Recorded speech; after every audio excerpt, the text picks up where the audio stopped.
বন্ধুরা, আমি আজকে আরেক আরেকটা ভিডিও লাঞ্চ থালির ভিডিও নিয়ে এসেছি তোমাদের সামনে।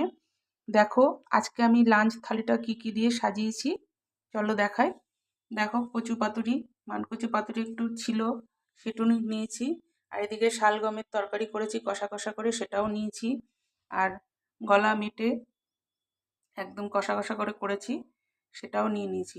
গলা মেটেটা আমার খুব খাওয়া পড়ে, তার কারণ হচ্ছে আমার ভাইয়ের যেহেতু মাংসের দোকান, ওই জন্য গলা মেটেটা আমার কিছুদিন অন্তর অন্তরই রান্না করি, খাওয়াও হয়। মাংসও দিয়ে গেছে ভাই, তা গলা মেটে মাংস দুটোই দিয়ে গেছে। তা গলা মেটেটা আজকে রান্না করলাম, মাংসটা আবার ফ্রাইড রাইসের সাথে করবো আরেকদিন। তা চলো, তোমাদের সবার তো নিশ্চয়ই লাঞ্চ হয়ে গেছে, আমার এখনও লাঞ্চ হয়নি। আমি এবার লাঞ্চটা করে নিই, আর সাদা ভাত তো রয়েছেই তার সঙ্গে। তা চলো এবার লাঞ্চটা সেরে নিই। আর যদি আমার লাঞ্চ থালিটা আজকের লাঞ্চ থালিটা যদি তোমাদের ভালো লাগে, তাহলে লাইক কমেন্ট শেয়ার করে দিও। ফেসবুক পেজ থেকে দেখলে পরে পেজটিকে ফলো করে দিও, আর ইউটিউব চ্যানেল থেকে দেখলে পরে চ্যানেলটিকে সাবস্ক্রাইব করে পাশে থাকা বেল আইকনটি প্রেস করে দিও। আজ তাহলে এই পর্যন্ত, কাল আবার নতুন কোনো ভিডিওর সাথে দেখা হবে। টাটা।